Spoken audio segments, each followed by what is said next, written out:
banyak masalah baik di lingkungan atau di sekitar kita itu yang sebenarnya bisa diselesaikan dengan ilmu bioteknologi.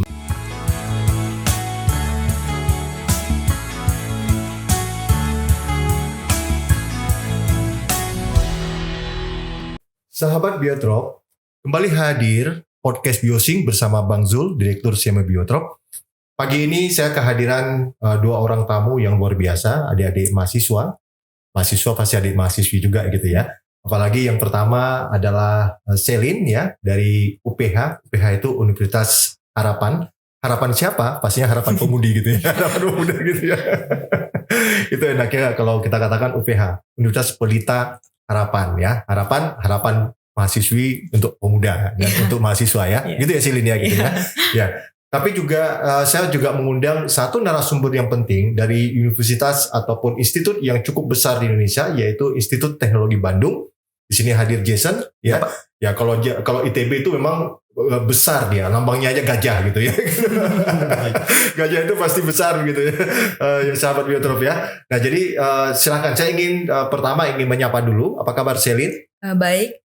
Jason? Baik Pak. Ya, silakan menyapa teman-teman sahabat Biotrop. Barangkali dimulai dari Selin dulu. Halo, ya perkenalkan saya Selin.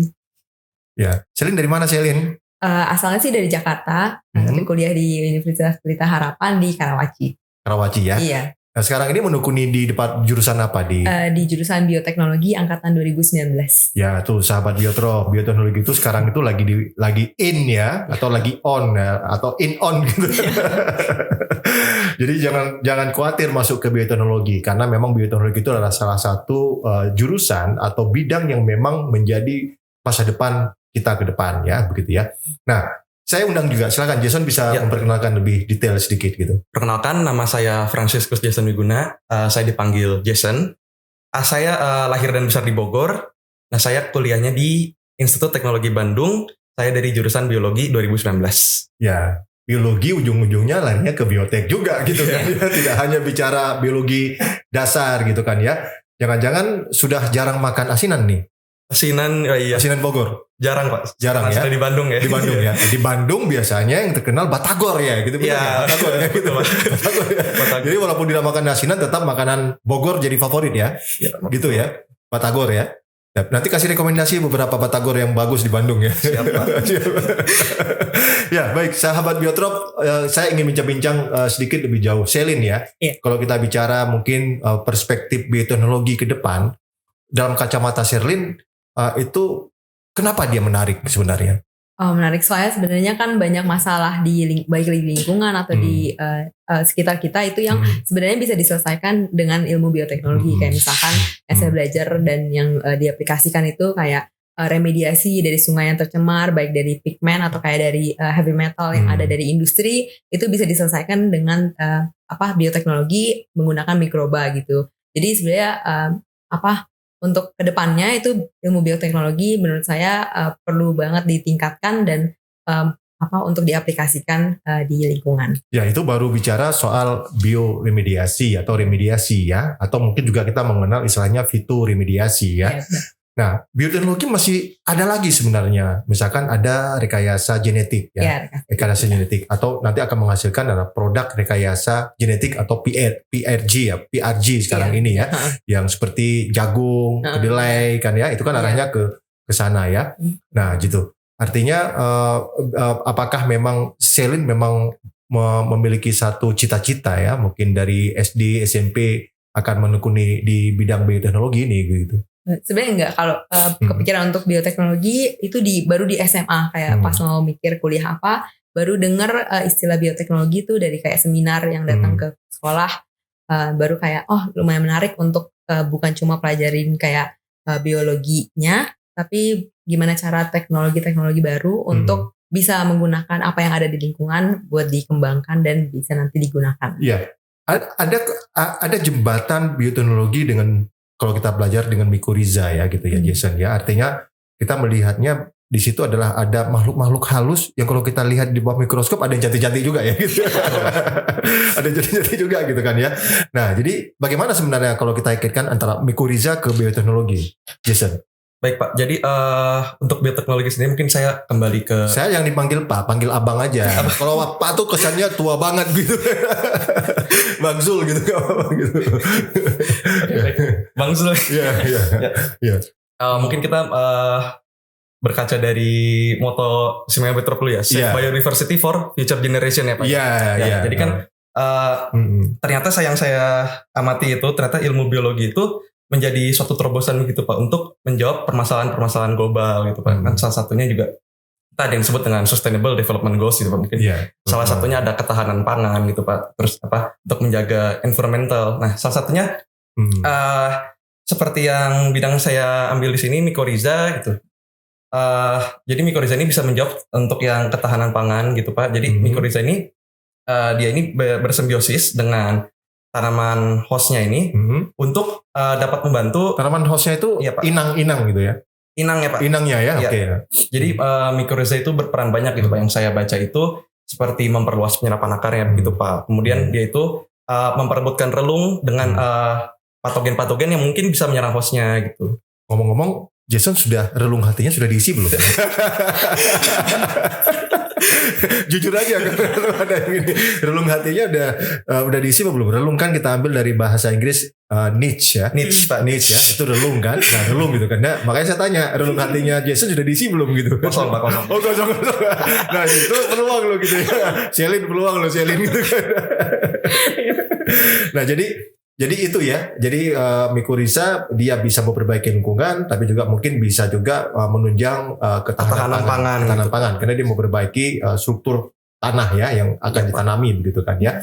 Nah, jadi sebenarnya Selin kalau kita lihat memang tadi soal relung gitu kan. Nah, ini ada kaitannya nggak ketika misalkan kita akan mencoba mengembangkan satu produk atau satu produk yang memperbaiki lingkungan ataupun produk bioteknologi yang memang untuk meningkatkan produktivitas misalkan atau tahan terhadap penyakit. Kira-kira ada nggak relung ini ada hubungannya nggak gitu misalkan? Oh ada sih. Ya, apa? Coba ceritain pada sahabat Biotrop apa sih hubungannya? Soalnya kan kalau misalkan untuk bisa dari penelitian untuk nemuin misalkan dia bisa menyelesaikan masalah apa, itu pas mau dijadiin produk atau apa itu kan sebenarnya harus dilihat ketahanannya kayak apakah dia bisa dikomersialisasikan. Sebenarnya itu kan yang masih jadi dalam proses gitu kayak misalkan di bioteknologi sendiri kayak misalkan udah ketemu misalkan tadi mikoriza atau apa yang ada di tanah sebenarnya bisa digunakan untuk menyelesaikan masalah pencemaran mungkin di tanah juga itu harus dilihat lagi ketika mau digunakan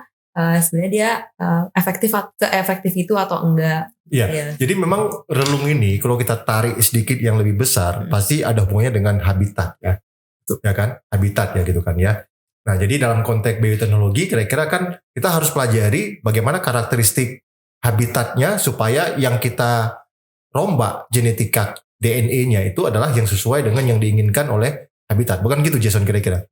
Mungkin istilahnya ini saya pernah dengar ilmu metagenomik mungkin Pak. Ya. Jadi kan dijelasin dong metagenomik. Bukan paranoid ya.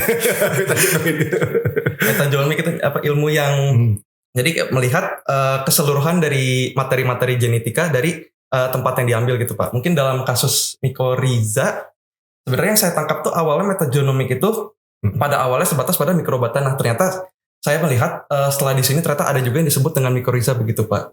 Jadi dengan tadi Bapak sebutkan dengan habitat mungkin kayak seperti pengaruh pH begitu Pak, pengaruh ada perubahan lingkungannya, pengaruh dari tanamannya, suhu. Nah itu dengan analisis metagenomik kita bisa melihat keterhubungan antara si faktor-faktor makroklimat dan mikroklimat tadi dengan si komunitas dari mikrobanya tersebut begitu Pak.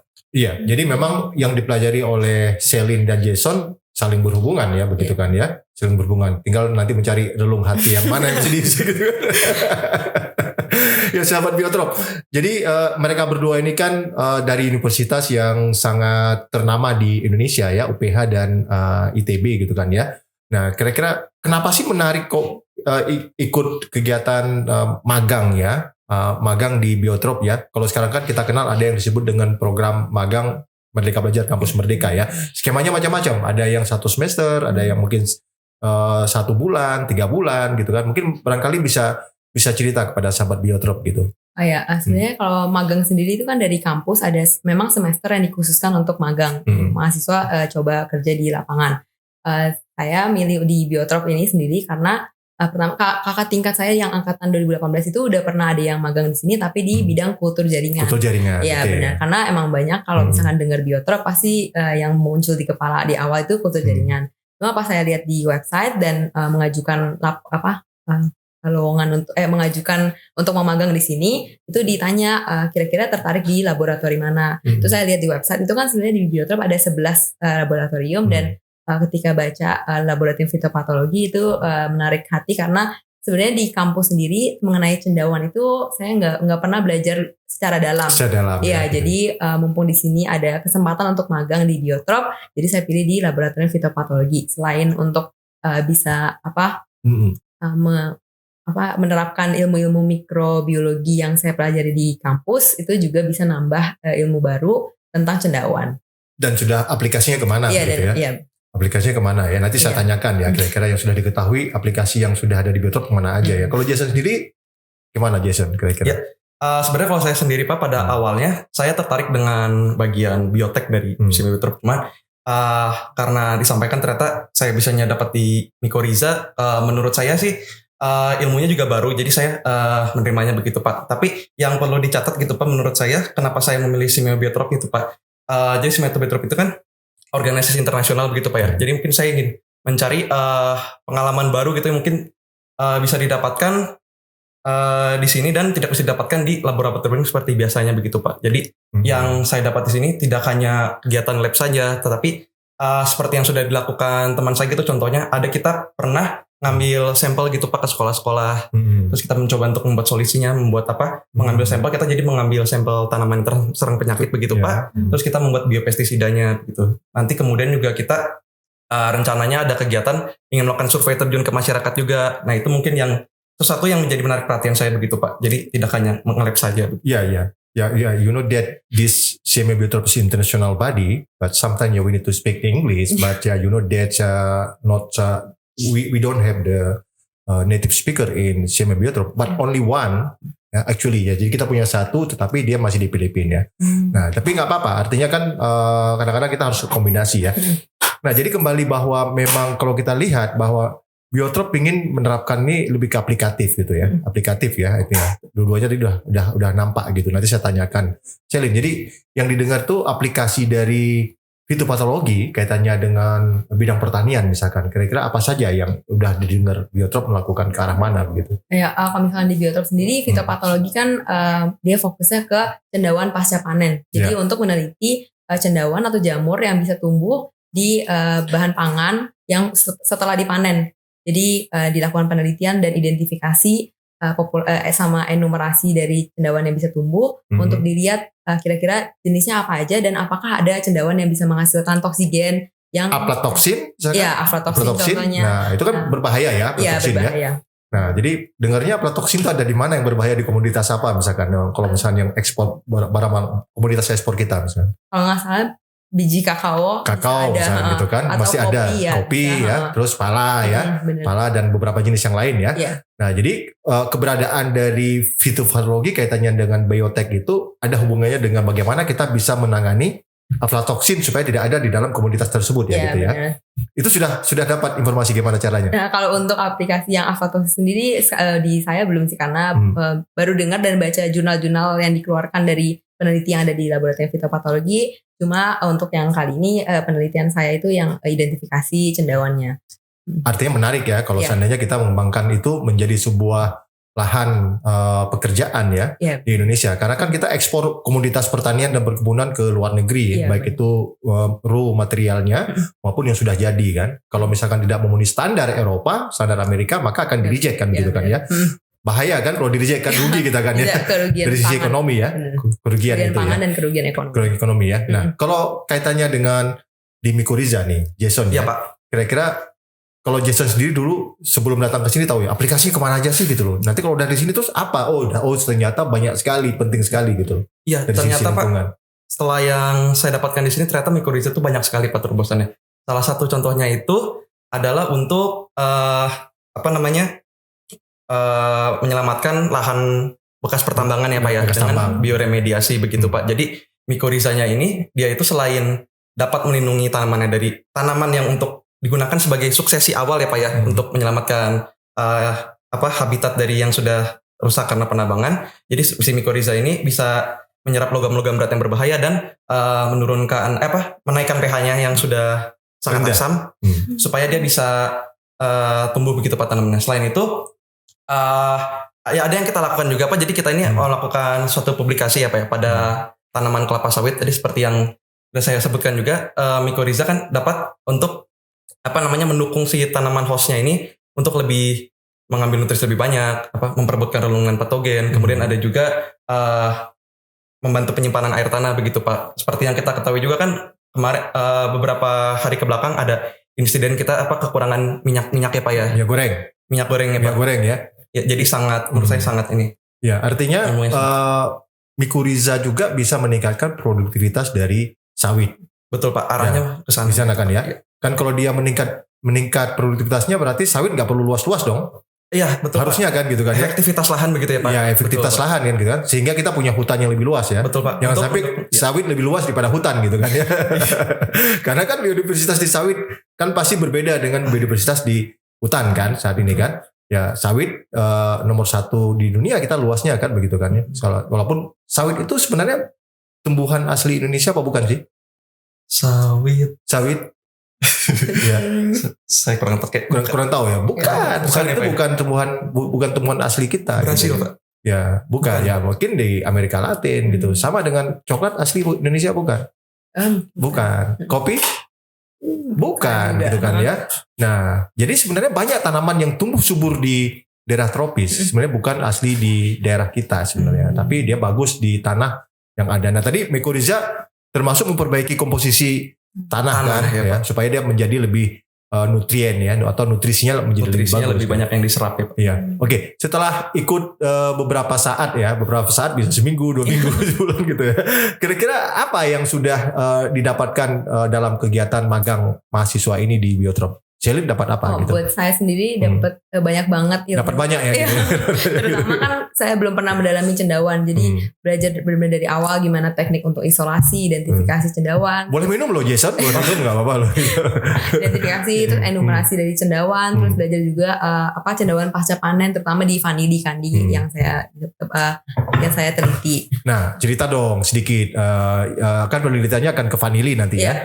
Vanili. Kenapa vanili itu penting? Kemudian kenapa harus diliti cendawan di vanili? Kok tiba-tiba harus seperti itu? Kenapa? Coba bisa cerita ke sahabat Biotrop. Kalau vanili sendiri sebenarnya karena vanili ternyata dari Indonesia itu nomor 2 komoditas ekspor. Tetapi nanti kalau dapat pacar jangan di nomor 2 kan ya. Harus nomor 1 ya gitu ya. Jadi kayak kan banyak yang nggak tahu. Justru saya juga baru tahu kalau vanili nomor 2 dari Indonesia diekspor ke luar kan. Jadi sebenarnya komoditas ke Eropa. Iya benar, ke Eropa, ke Jepang. Itu komoditas yang cukup penting dan harganya kan sangat mahal ya, karena sebenarnya vanili dipanennya 1 tahun itu cuma 1 kali. Jadi penting untuk mempelajari cendawan terutama pasca panen. Kalau yang saya itu buat tahu cendawan apa yang bisa tumbuh dan bisa dihindari di awal ketika dipanen, ketika ditanam, dan untuk penanganan pasca panennya. Jadi untuk proses pengeringannya bisa target akhirnya supaya kualitas vanilinya tetap terjaga, bisa diekspor dan memenuhi standar ekspor. Jangan sampai nanam tapi nggak memenuhi standar, rugi gitu kan. Rugi ya. Bener. Nah, tahu nggak Selin kalau vanili itu harus dijodohkan dulu? Nggak tahu. Harus belajar loh sama dia. Jadi vanili nggak bisa dia nyerbu sendiri, itu harus dijodohin gitu ya. Harus dijodohin sama kayak manusia, kadang-kadang kalau dijodohin nggak mau gitu. Jadi sendiri gitu. Jadi tanaman jantan betinanya harus di ini kan. Hand pollination ya. Ya betul. Nah itu harus tahu itu gitu kan ya. Gitu ya. Nah kalau Jason kira-kira apa? Kira-kira di di lab mycorrhiza atau di lab BLM gitu kan? Itu mendapatkan apa saja sekarang ini kira-kira? Ya Pak. Jadi yang sudah saya dapatkan selama ini, saya kan sudah 3 minggu ya Pak. Saya sudah mendapatkan skill-skill seperti isolasi mycorrhiza dari tanah begitu Pak. Terus kemudian saya bisa belajar untuk bagaimana cara mengamatinya begitu. Seperti itu sih Pak. Seperti itu ya. Tapi belum dapat yang lain-lain ya. Yang mengisi relung hati belum dapat ya di sini ya. Harus dapat dong yang mengisi relung hati itu, harus ada gitu. Jangan hanya ilmu gitu kan, dia nggak keren gitu kan. Nah oke ya.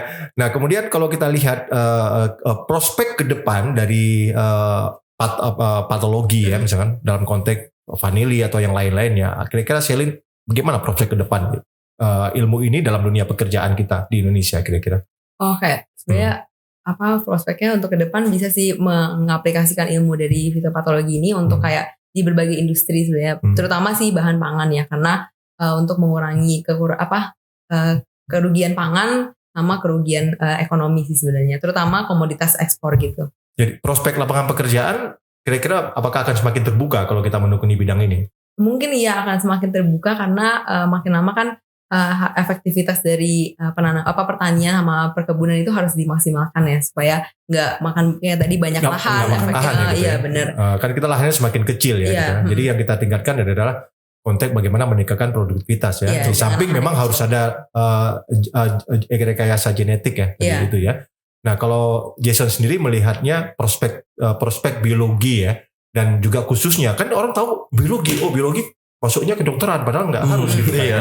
Nah, mungkin bisa sampaikan ke sahabat Biotrop barangkali. Ya, saya setuju Pak. Jadi seperti yang sudah Selin katakan juga, untuk kedepannya begitu Pak, kan kita populasi dunia juga semakin meningkat gitu Pak.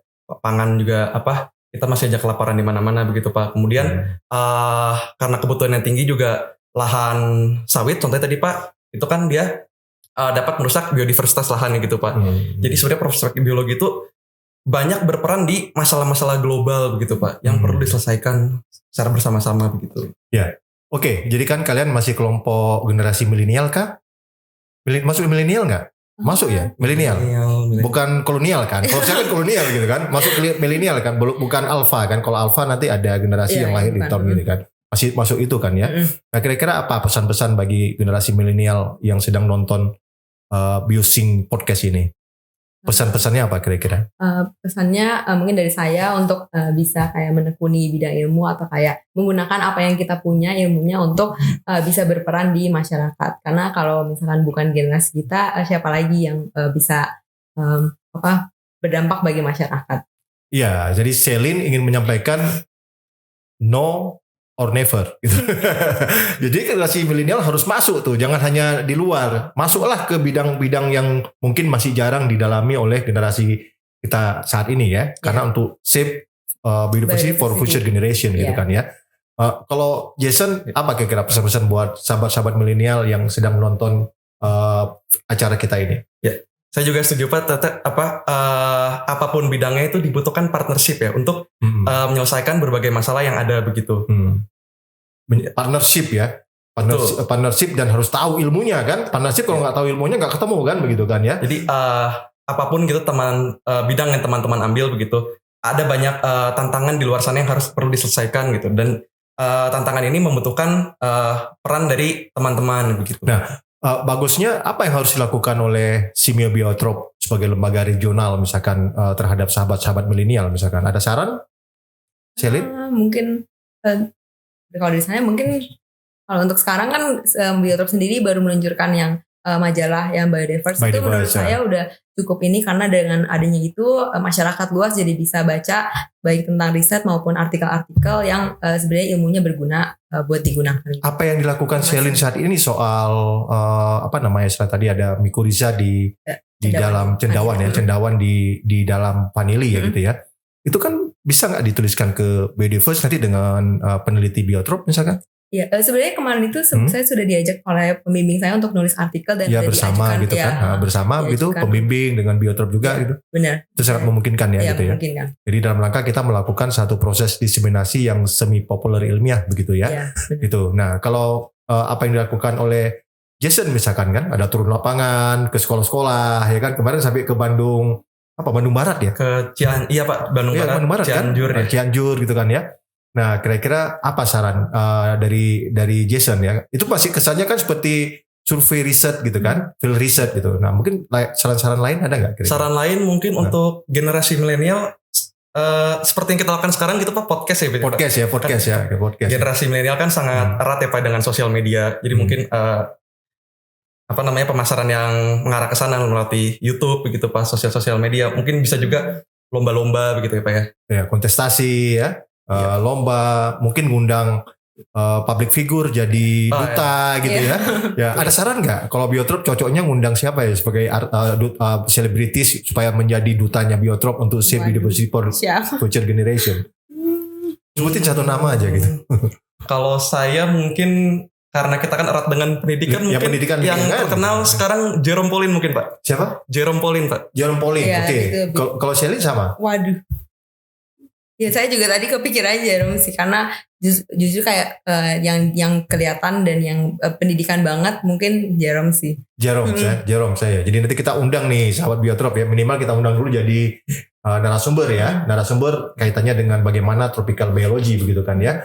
Nah, kira-kira apa closing statement nih? Jason, closing statementnya apa? Sebelum kita tutup semuanya nih untuk podcast kali ini. Closing statementnya buat sahabat-sahabat Biotrop mungkin mereka clearing. Mungkin untuk teman-teman di rumah yang tertarik untuk melakukan magang ya, saya di Biotrop ini ternyata tuh banyak begitu laboratorium yang bisa teman-teman pilih gitu. Sangat menarik di sini. Kemudian apa ya namanya ya? Jadi di Semia Biotrop ini tuh PKL tidak sekedar kita nge-lab aja gitu, banyak hal-hal menarik seperti kita terjun ke lapangan begitu. Ya, terjun ke lapangan ya, dan menunjang kebijakan pemerintah juga ya. Iya, jadi BKM ya. Lebih berperan langsung ya Pak. Berperan langsung gitu ya. Betul. Aplikasi Pak. Ya. Iya. Terapan ya. Mungkin Selin? Ya benar, mungkin kalau dari saya benar kalau misalkan di Biotrop ini bisa dilakukan bisa magang di Biotrop karena bukan cuma tadi dapat skill di lapangan, itu juga dapat skill gimana cara berpikir kritis untuk menyelesaikan masalah-masalah yang ada yang bisa nantinya biasa diaplikasikan. Selain itu Biotrop juga punya selain ini podcast, ada majalah dan ada berbagai jurnal yang bisa disebarin ke masyarakat. Jadi masyarakat juga tahu tentang isu-isu dan penelitian yang lagi ada sekarang ini. Ya baik ya, saya kira sudah cukup panjang kali lebar nih sama Selin dan sama Jason juga sahabat Biotrop. Saya yakin bahwa apa yang kita lakukan saat ini adalah semata-mata bagaimana kita ingin menyelamatkan biodiversitas atau yang kita sebut dengan Save Biodiversity ya.